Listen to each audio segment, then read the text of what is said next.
everyone have their stoichiometry worksheet out and ready to go? Some more stoichiometry. Starting, you ready? Okay.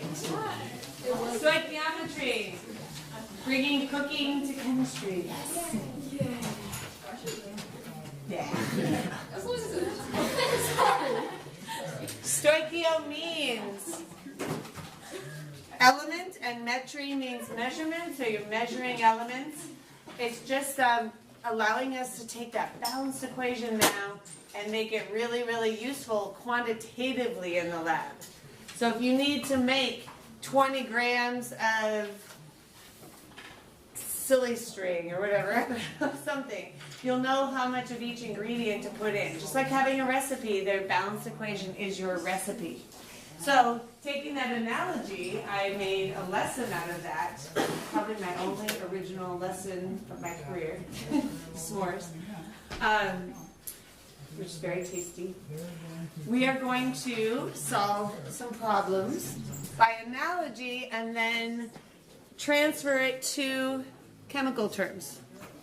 So the three problems we're going to solve are, if we are given a bag of marshmallows, are there enough s'mores for the class? Assuming we have enough others. How many boxes of graham crackers and how many chocolate bars are needed to make s'mores? So the s'mores that we need. And if we had a very limited amount of chocolate, how many s'mores could we make? Here's our periodic table of s'mores. Graham crackers have a symbol of S with 7.00 grams. Marshmallows are MMs with 7.10 grams. Chocolate pieces are ORs, 3.30 grams. Put them all together and you get a s'more. What would be the molar mass of a s'more? 17.4. That would not quite have all the parts. It's S2MMOR3. Oh, use the formula. I heard it. 31 grams. Nice. We also have an equation. Notice that the graham crackers, the S's, are written as S2 rather than 2S. Anybody have any idea why I wrote it that way? They're attached together, they're bonded, they're diatomic graham crackers. So, 1S is 1 square, and these are diatomic graham crackers. I know the chocolate pieces are also attached, but that just didn't work well to have OR3, but it's OR12. That didn't work. So, we're going to use the chocolate bars separately and make 3 OR. We're going to apply a little heat from the microwave, and we have our balanced equation. Now, those coefficients are going to be the really important part in relating one part of the equation to the other. Because just like in a recipe for cookies, you have 4 cups of flour for 4 dozen cookies. You need to know that ratio, and that's what these guys are. The coefficients are the ratios. What's that triangle above the arrow? That means heating. Yeah. I know, it means a lot of things. But in chemistry, when you see it like that, it means you've heated it. Because the s'more is really not worth eating unless it's been heated.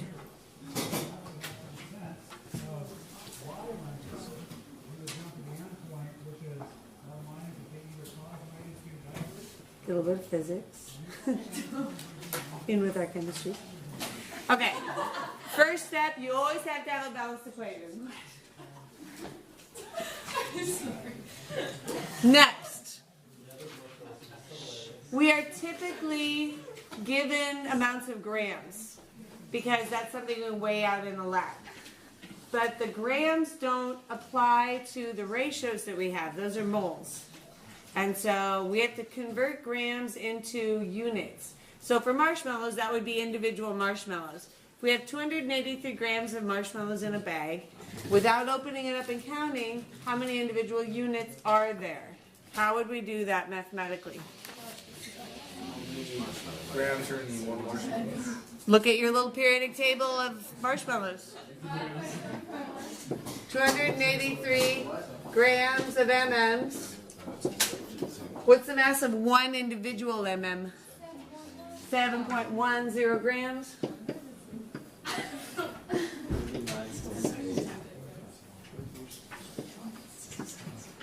So, in whole numbers, how many marshmallows are in there?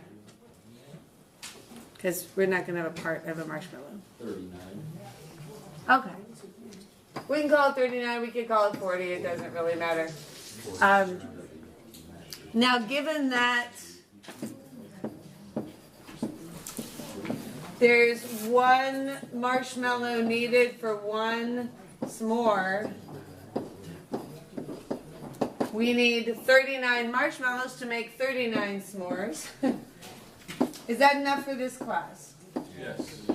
Yeah, everybody can get one. How many do we need? Just so we know. 2, 4, 6, 8, 10, 12, 14, 16, 18, 20, 22, 24. I'm not going to have another one, but we'll go with 24.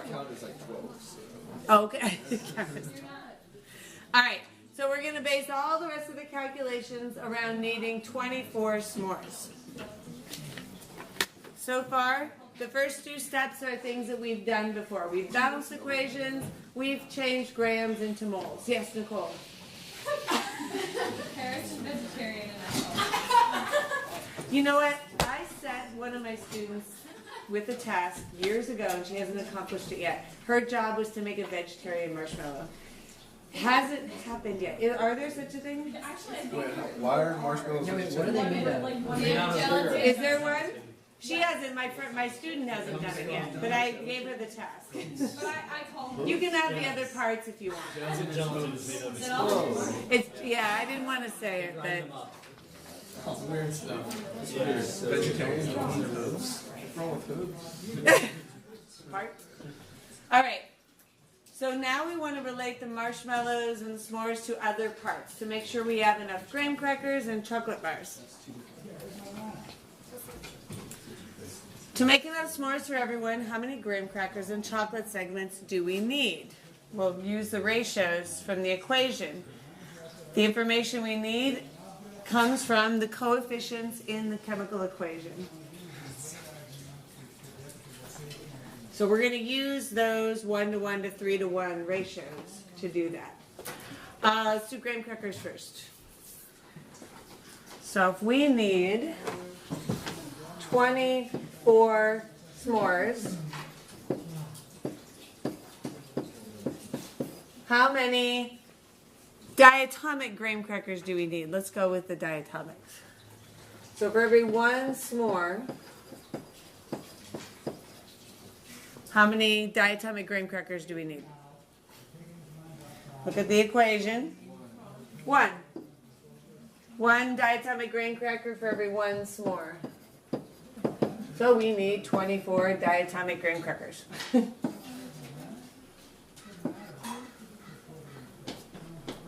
That's pretty easy. Chocolate bars. We need 24 s'mores. How am I going to show that ratio to find out how many chocolate pieces I need? What's the ratio from the equation, Marcus, for chocolate to s'mores?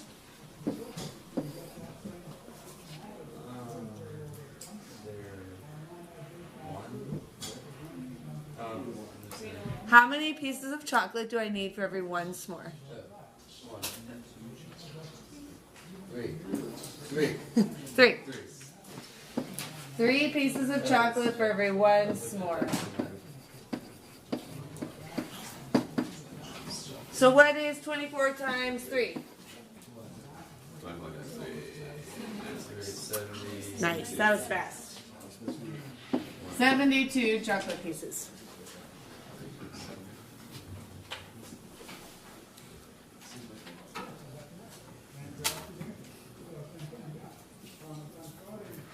It's a lot of pieces. We have enough, I think. Okay, this is the step that's new. We haven't done it, but it's not very hard. Just using those coefficients in a balanced equation. It'll look a little different when you're using an actual chemical equation, but you'll be able to do it. Okay, so now in the lab, we can't weigh out moles, so we have to then take that new information we have and convert it back to grams. So how many grams of graham crackers do we need? What was that number of graham crackers that we needed? 24, thank you. So how am I going to convert 24 diatomic graham crackers back into the mass of the graham crackers? What? I just can't hear you. Times the 70 that Okay, does a diatomic graham cracker weigh 7 grams? 14. I think the marshmallow is 7.1. It's okay. So yeah, people when they're doing the chemistry conversions, they often forget to double the mass when you have diatomics. Another reason I wanted to use it that way. So what's 24 times 14? Who can do that one in their head? Matthew. Good job. You weren't raising your hand? No, I wasn't. How many? 336. Okay, excellent. So we'll quickly figure that out, but let's figure out how many grams of chocolate we need. So we needed 84 pieces of chocolate. Oh, that was last class, yeah. 72 chocolate pieces. Their mass was 3.3.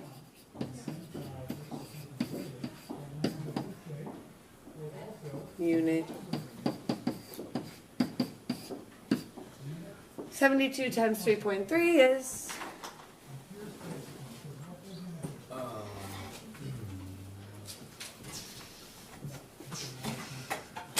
237.6. nice, fast.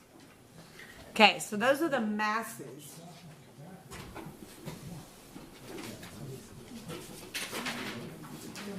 All right, we can still make those into other units. We can use our conversions and go to more things. Let's actually calculate boxes of graham crackers. In this case, if a box of graham crackers weigh 408 grams. So we need 336 grams of graham crackers. There's for every one box, 409 grams. What portion of the box should we end up needing? What's 336 divided by 409?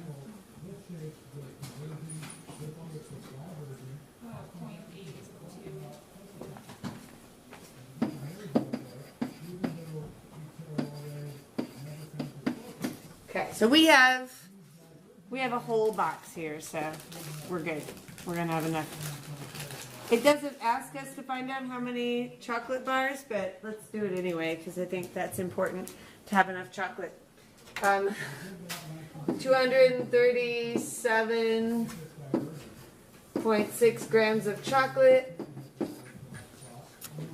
How many grams does a chocolate bar weigh? Where is my chocolate? Right here. 43 grams in a bar.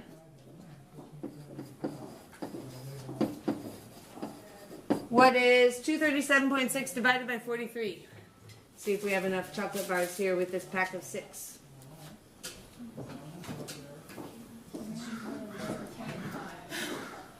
How much? 5.5. Ooh, we made it. 6 bars.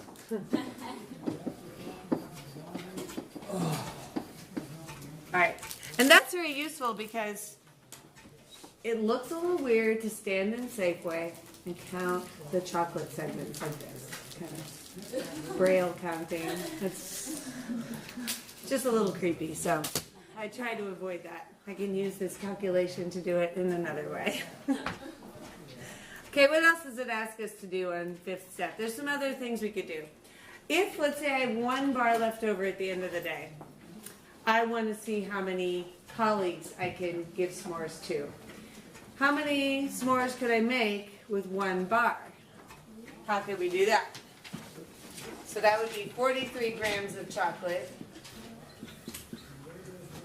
in 1 bar. Oh wait.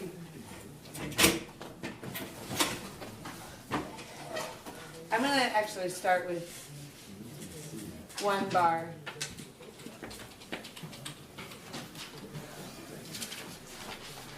That's okay. 43 grams in 1 bar. You can start either way. How many grams per piece of chocolate? Right, so 3.3 grams in 1 piece of chocolate. How many pieces of chocolate do I need per s'more?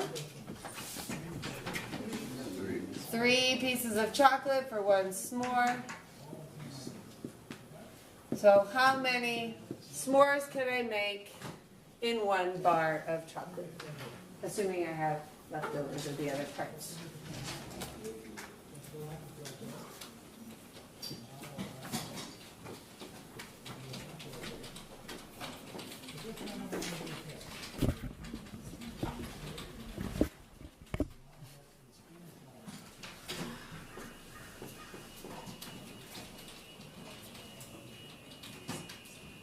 Math's not hard, you guys. 43 divided by 9.9.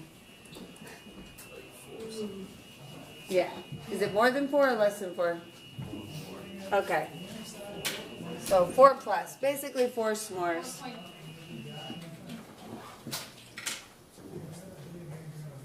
Excellent. So who should I give the s'mores to?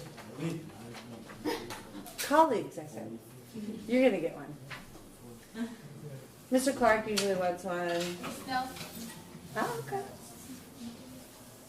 Yeah. Rich usually wants one. Pat usually doesn't. Usually says no.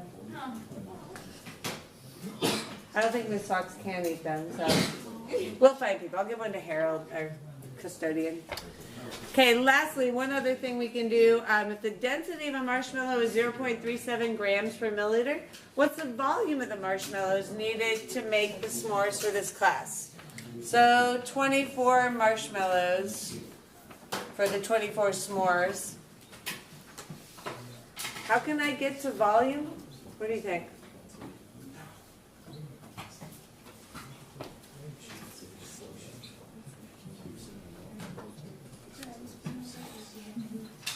I've got a density, which has milliliters and grams. What should I change the marshmallows into? Grams. How would I do that?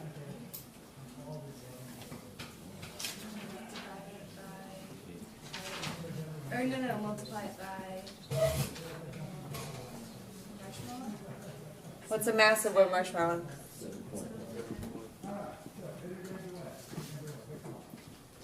Then how can I use the density to go from mass to volume? How much? Grams. Yeah, but where am I going to put what? Yeah.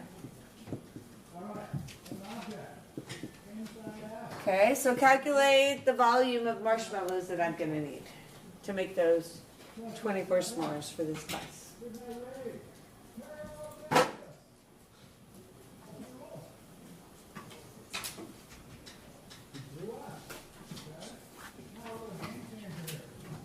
Like a big number.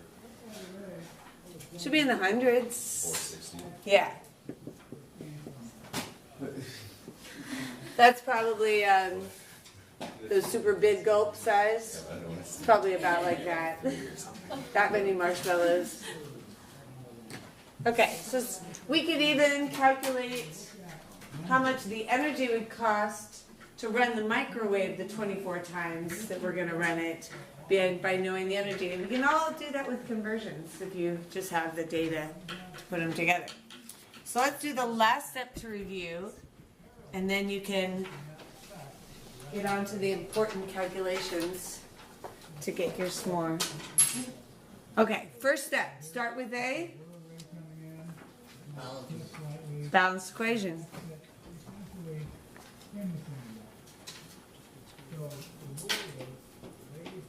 Second step, convert whatever you're given, the mass of what you're given, into moles. Moles are units. In this case, it's units, but yeah. For chemistry, you'll convert it into moles. Then we're going to relate those moles of what we're given to the moles of what we want by using a mole blank, determined by using the blank of the balanced equation. What are those blanks? Okay. Yeah, for the second one is coefficients. What's the first one?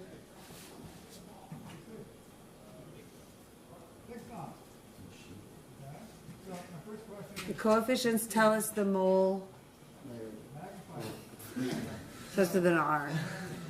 Ratio. Okay, so once you have the moles of what you're interested in, then you can convert those moles back into what's the most useful unit in chemistry? That you can weigh in the lab. Sorry, in the lab. Mass. Yeah. But you're right, moles might be more important in general. Awesome. That's all there is to it. It's not that hard. So to transfer this to a chemical situation, I want you to solve a chemistry